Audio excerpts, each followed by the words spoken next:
Hello and welcome to Political Capital here on Bloomberg TV India. This is the show where Delhi meets Dalal Street. I'm Vivek Law. After years of policy paralysis and projects in deep freeze, India Inc. has high expectations from the next government. And a significant part of the community is rooting for a change. Joining me now is leading industrial body's president, Sidharth Birla of FICCI. Thank you very much, Sidharth, for talking to us here on Bloomberg TV India. Thank you. I was going through one of the recent notes that FICCI put out, and it said that investment is an act of faith and mutual trust between industry, society and government is central to investments. Yes. Did we see a breakdown of that in the recent past? Yes, we did, and we continue to see that. And that is one of the significant items on our agenda, that this trust has to be restored very quickly, in the sense that there were a lot of events over the past few years. I think all three sections of the arms, that is society and government and business, all three need to introspect as to where the trust broke down. Usually the power is seen to lie with capital. Wherever capital is employed, power seems to lie there, or it is deemed to lie in the government.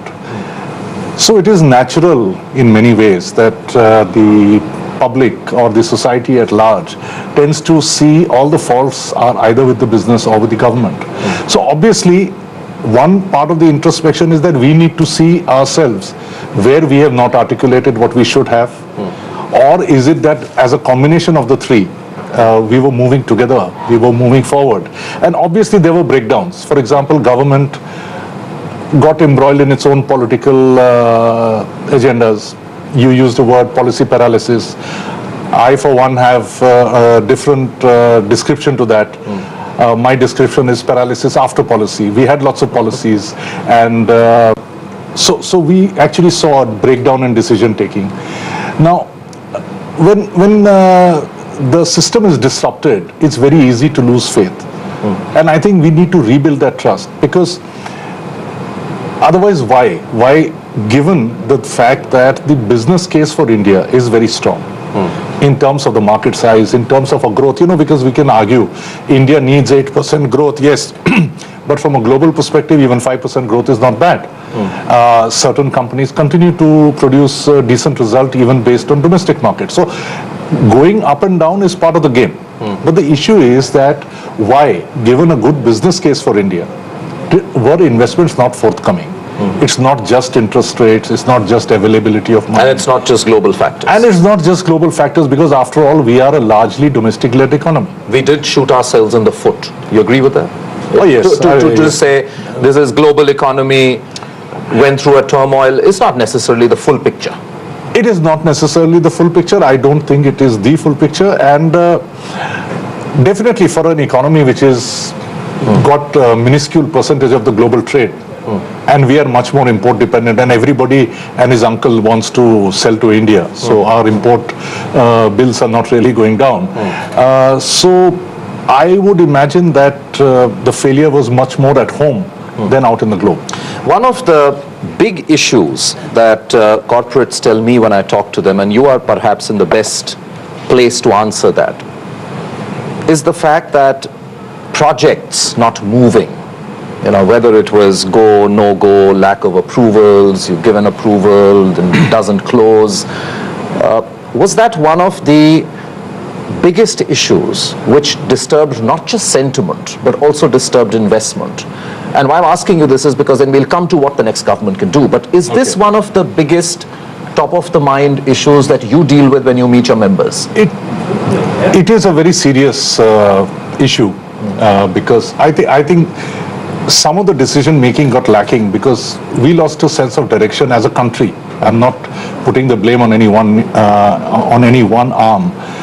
As a country, we need to sort of decide whether we need a development agenda or we don't need a development agenda. Do we need to distribute capital before we earn that capital?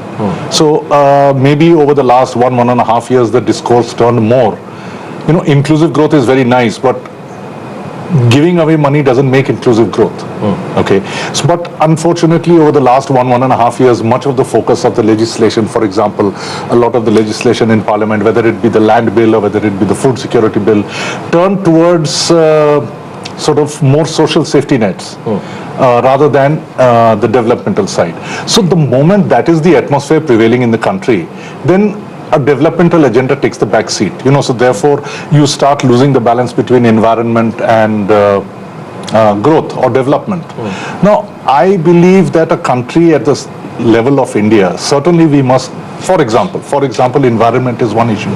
We definitely need to pay far more attention to environment. It is nobody's case that environment be discounted. But there has to be a balance between, because what is the larger evil? The larger evil is keeping people in poverty. And I think if our first aim needs to be to get the people out of poverty. And also in this case, I don't think there would be any corporate who would stand up and say, go destroy the environment. But the problem was that you first gave approval. Work has started, investments have been brought in, and then you say, no, this isn't. So I guess that was the bigger problem. It was the bigger problem. You just said up front that you can't go here. Because probably the issue wouldn't have been that. Because perhaps everything was not thought through properly. For example, much of the environment problems came in projects either involving the mining of natural resources or the use of natural resources. Now, a natural resource is where it is. It might be buried in a forest, it might be buried in tribal land, it might be buried here. Now, you can put any number of conditions that, listen, if you want to do this here, this is what you need to do. For example, reforest the area or give another equivalent of forest area or something like that. But the point is, you first give an approval that you go and do this, and then you say, no, according to this map of 1800 something, this is a forest area, and therefore you can't mine. So, this is what starts creating the confusion. And secondly, the decision making was put at a discount, which we can obviously see from the media, in the sense that every decision is revisited or is capable of being revisited, and that creates a very negative atmosphere towards decision taking. So it's easier not to take a decision than to take a decision. And the way I describe it is, you see, whenever you take a decision, it's in three parts. One is a state of mind, one is the external environment at the point when you take it, and the third is the priority of that item when you take it. Now, to say that exactly the same three will replicate 48 hours later or 48 months later is an aberration, right? So a decision which looked absolutely correct at the point of time you took it can look absolutely wrong 48 months later. And then to say that, listen, I'm going to open up everything, it just destroys decision making completely. One of the many surveys that FICCI did with its members threw up what I found was a startling number, which said 71% of the participating CEOs reported high lending rates to be a key factor holding investments. RBI doesn't seem to agree with that. RBI seems to believe that just because rates are going to come slightly down, it's not going to mean much of a fillip. So there seems to be a very strong polarized view in corporate India, which says bring down interest rates so we can get back on our feet. But the regulator feels differently. Have you not been able to bring the view together somewhere? See, I think the truth lies somewhere in between. It is true that interest rates are a deterrent, but whether they are the deterrent is the key question, which I don't think any responsible businessman will say that interest rates are the reason. It could be the tangible reason, because all that we've spoken about so far is all intangibles. Right. And it could be a tangible reason, but I personally, if the other side is repaired, I think there is some answer to the interest rate. And the interest rate is a byproduct of inflation and so many other things, which can be taken through executive actions, can be repaired. So it is not something that is here to stay. I think the other things, if we attend to, then interest rate would probably be much lower in the, and certainly being a tangible, that is where the people are going to put the tick mark. In another recent report, FICCI said, and in fact criticized, that entire retrospective amendment that happened. Do you think somewhere, Sidharth, that was like a watershed, that things were already, paralysis is a word we can use or not use, but things were already beginning to feel down, and then came this? which spooked global investors, and then it just became a kind of a domino effect. Do you think that was a kind of a watershed in that I think sense? no. I think it was a tremendous shock when it came, and unfortunately at that time it also came along with the GAR, which Correct, yes. also created problems for short-term flows, and that vitiated the climate. But I think the signal that the retrospective, because let's look beyond just one case around which this, Yeah, I'm not talking about the case. No, I'm no, I'm talking not about the whole I'm talking about the principle concept of of it, yeah. retrospectivity, because the signal it gave both to domestic and to foreign investors is that, is the rule of law not applicable to business? Because you go and fight a case against the government up to the Supreme Court and you win in Supreme Court, and is the only reaction. So conceivably it could happen in any area, even other than tax. It could happen in any area. And government is unfortunately in this country litigation prone. Decisions are not forthcoming very quickly. So all these things really all add up together. But that was sort of a shockwave, that retrospective amendment. And what is more unfortunate is that despite all the willingness to address it, I'm not saying it needs to be resolved in favor of one party or the other, but so many years down the line, it's now I think more than 2 years, Yes. and we still haven't been able to resolve it, despite the government Shom committee and others giving a lot of sort of signals of how to remove it. And going up to the cabinet. As a country, we've not been able to resolve that. And according to me, if that in itself goes away, would be the single most positive signal a new government could send. Along with, the word I use is almost like within quotes, a pledge.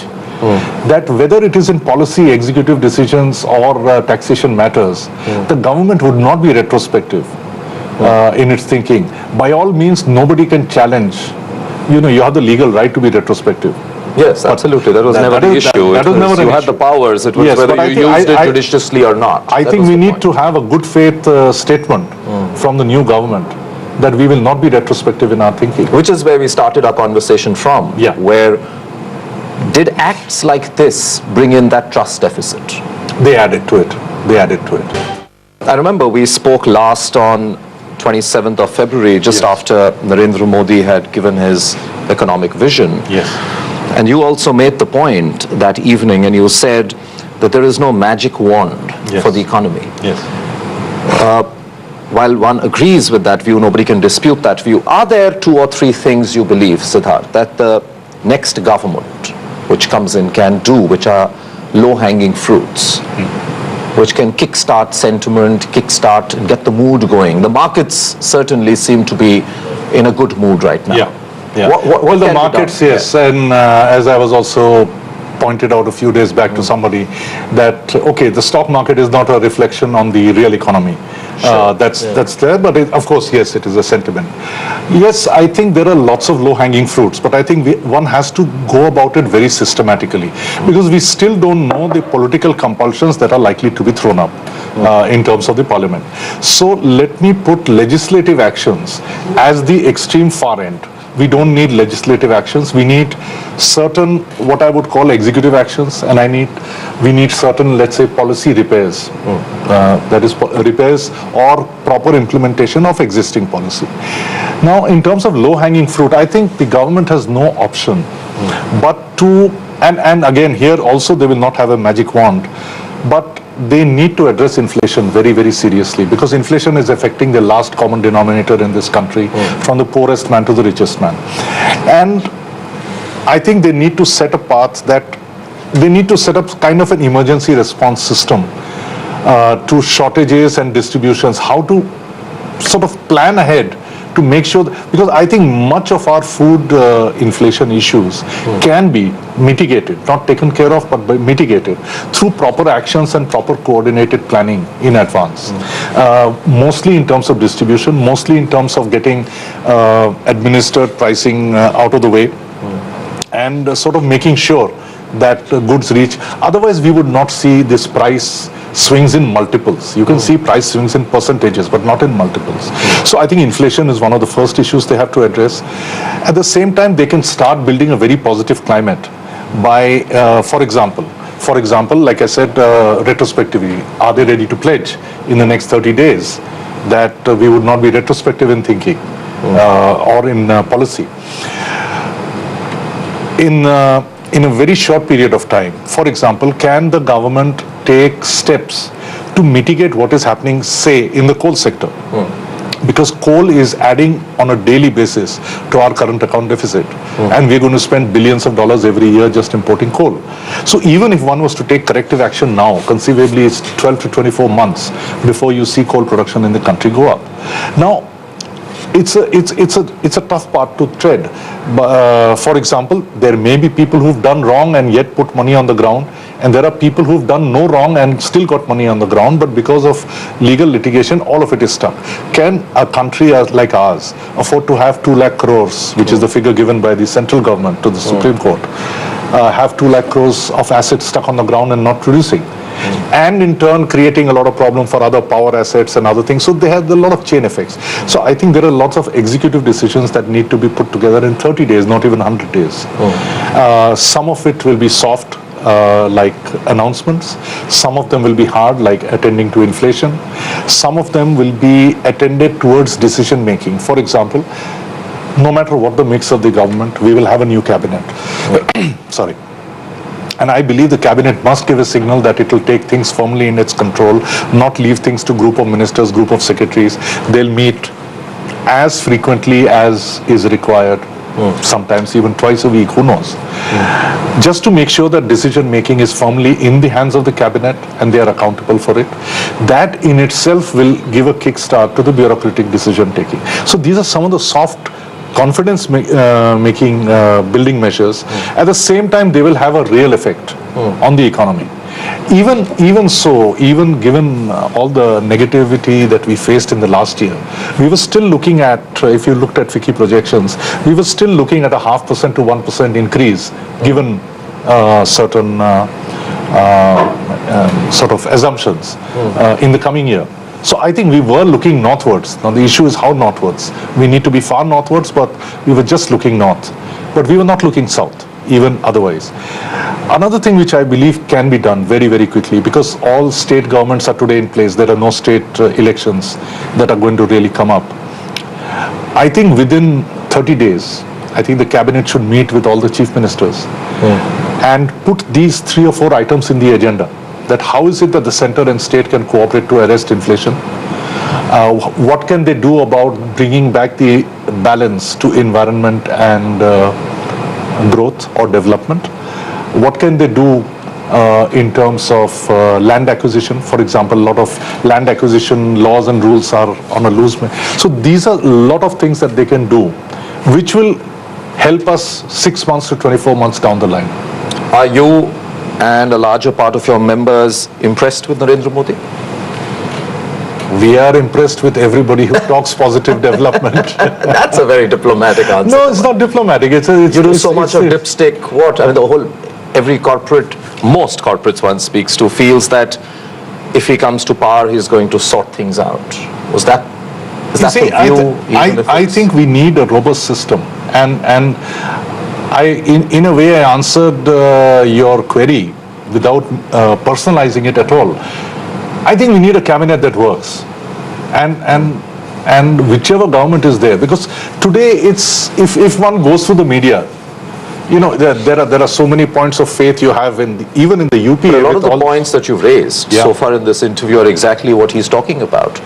Can't be a sheer coincidence. Has there been a dialogue that he's had with your members or with FICCI in conveying that these are the kind of issues that India Inc. is dealing with? Because he seems to be saying all the right things, isn't he? I think the analysis leads us to only one conclusion, very frankly. And to be fair, many of the parties are saying that. Many of the parties are saying things which are not necessarily supportive of development. That's also a fact. But, Mr. Modi did attend our first executive committee meeting this year after I took over, and that meeting was held in Gandhinagar, but that was too short an interaction for anyone to either, for us to make up our minds listening to him or for him to make up his minds listening to us. But I think we have a positive agenda going forward. And for example, even again, his economic vision speech on the 27th, it was directional. But I think we still need to fully understand how it's going to be implemented. And what are the political conditions under which it's going to be implemented, to which I believe nobody in India today has an answer until the voting actually takes place. Is the biggest fear that corporate India has today the fact that if we get an extremely fractured, not coalition, I guess we've got all used to having coalition governments, but extremely fractured, extremely another indecisive government. Is that a very big fear? Because that could set us back even more already, since we're on a downside. It would be most unfortunate. For example, as I said, that, given the state of affairs today, we are still growing at 5%, so I doubt we could go further much south from that. But certainly we will not be bringing in investments and things if people go on a wait and watch mode. If, for example, if you're going to sweep an investment plan off the board table, it's going to be impossible to bring it back on for most people, and particularly foreign countries. Again, foreign investment FDI is only a few % of our total investment needs, right? But it's a very big signal to the global economy. What does the globe think of us? We are a net importer of capital because of our CAD deficits and so many other reasons. What does the rest of the world think of us? So we are out of time. We are out of time, and we cannot be afford to be out of time again.